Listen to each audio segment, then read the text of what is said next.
Assalamualaikum warahmatullahi wabarakatuh. Hello everyone, good morning for today. Di video kali ini saya Dita Rosyalita mau menyampaikan salah satu materi terkait teori pertukaran atau action teori pada mata kuliah komunikasi kelompok dan organisasi. Sebelum ke materi, ada dua pokok pembahasan. Pertama, apa sih definisi dari teori pertukaran? Dan bagaimana sih contoh penerapan dari teori pertukaran tersebut?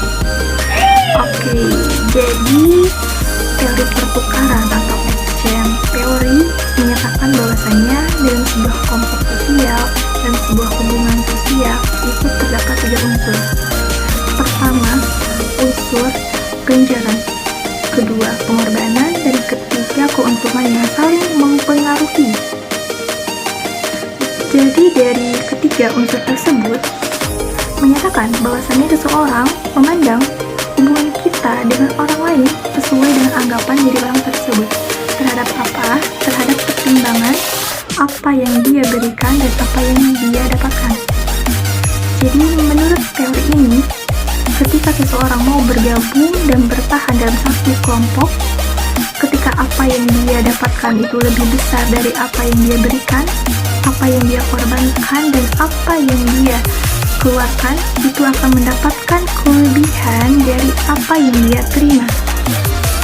Namun, dalam mempertahankan suatu hubungan atau dalam kelompok sosial, itu memerlukan biaya-biaya tertentu, seperti halnya kehilangan waktu, tenaga, pikiran, bahkan kegiatan-kegiatan lainnya yang mungkin tidak akan terlaksana, tetapi biaya-biaya tertentu ini harus tetap dipertimbangkan. Oke, jadi kemungkinan ada salah satu hal yang terjadi jika apa yang kita keluarkan itu tidak sesuai dengan apa yang kita dapatkan, justru itu akan menimbulkan rasa kurang enak pada salah satu pihak yang bersangkutan. Karena apa? Karena apa yang diterimanya itu lebih rendah dari apa yang dia keluarkan. Atau bisa juga kita melihat dari pendapat-pendapat para ahli. Menurut Homans, menjelaskan bahwasanya itu proses pertukaran memiliki 5 proposisi, yaitu proposisi sukses, stimulus, nilai, deprivasi satiasi, dan restu agresi. Jadi kelima proposisi itu, pertama ada proposisi sukses. Jadi maksudnya, dalam setiap tindakan, semakin sering suatu tindakan tertentu memperoleh ganjaran, maka kian kerap ia akan melakukan tindakan itu. Proposisi ini menyatakan bahwasannya bila seseorang berhasil memperoleh ganjaran, maka ia akan cenderung mengulangi tindakan tersebut. Contohnya seperti seorang anak mendapatkan nilai rapot yang bagus setelah ia belajar sungguh-sungguh dan tekun. Proposisi ini menyangkut hubungan antara apa yang terjadi pada waktu silam dengan yang terjadi pada waktu sekarang. Selanjutnya ada proposisi stimulus.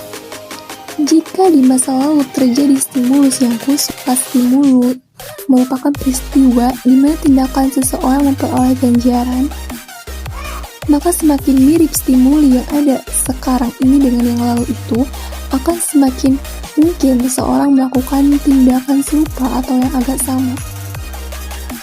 Jadi, proposisi ini menyangkut frekuensi ganjaran yang diterima atas tanggapan atau tingkah laku tertentu dan kemungkinan terjadinya peristiwa yang sama pada waktu sekarang. Makin sering dalam peristiwa tertentu tingkah laku seorang itu memberikan ganjaran terhadap perilaku orang lain atau terhadap tingkah laku orang lain, maka sering pula orang lain itu mengulangi tingkah lakunya itu. Sebagai contoh, dapat kita lihat pada mahasiswa menginginkan nilai yang baik dan dengan kesadaran ia selalu mengikuti perkuliahan serta belajar sebelum ujian. Ia merasakan manfaat dari belajar bersama sebelum datangnya ujian.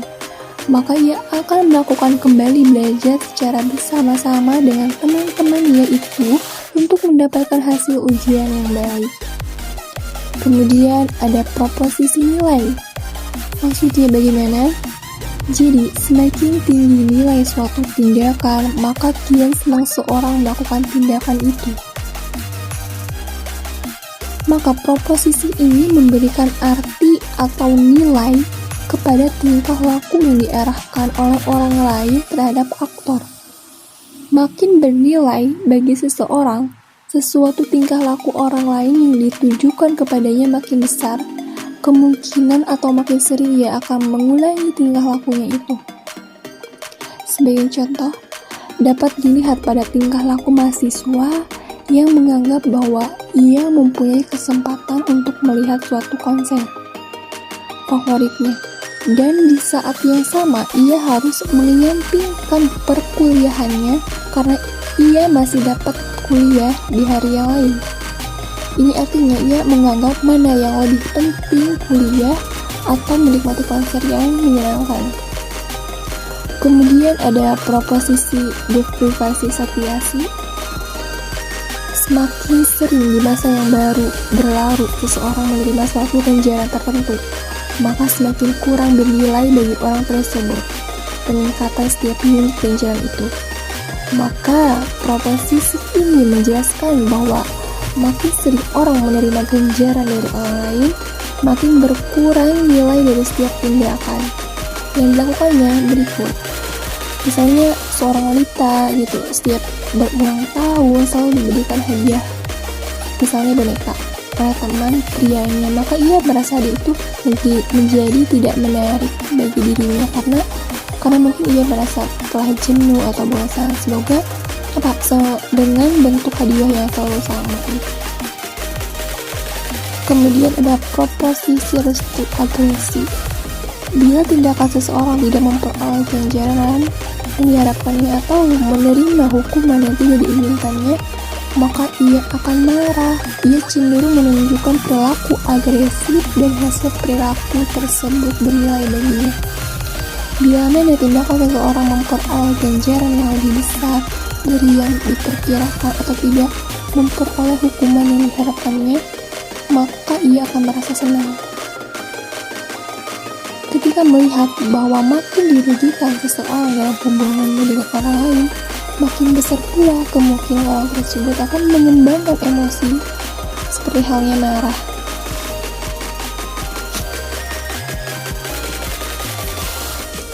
Oke, jadi dalam memahami proposisi yang dimaksud di atas, perlu diperhatikan bahwasanya makin tinggi ganjaran atau reward yang diperoleh atau yang akan diperoleh, itu akan semakin besar pula kemungkinan sesuatu tingkah laku itu akan diulang. Kemudian makin tinggi biaya atau ancaman hukuman atau punishment yang akan diperoleh, makin kecil pula kemungkinan tingkah laku yang serupa akan diulang.